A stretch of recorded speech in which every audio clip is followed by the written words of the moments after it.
So, ayan na. Igluluto ko na si Ola ng special chicken kasi nag-e-expect siya. Sabi ko, lulutuan ko nga ng masarap na chicken.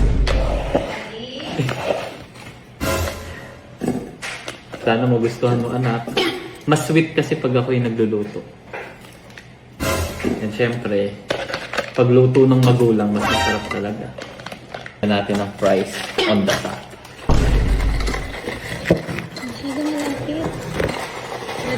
Yan. Wala, ito yung special kong chicken sa'yo. Come on, kakain din si Opa. Siyempre, luto ni Daddy. Hello! Nakasmile, oh. Are you hungry? Sarap naman. Try some, God, thank you so much for this food. And may this food give us strength and your wisdom po, Lord.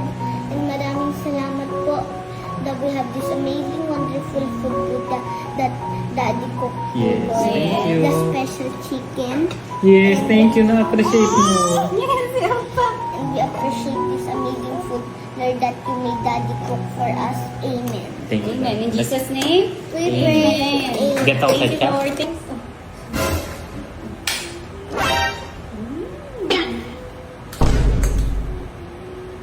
Sarap ng chicken ni Daddy, no?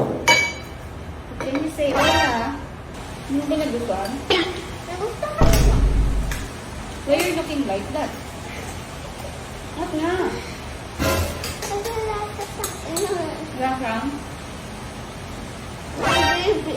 Last time, gravy sa Jollibee. Ang galing! High five! Alam mo yung klase ng Jollibee. Ayun, chicken. High five din daw kayo ni Opa! High five! High five!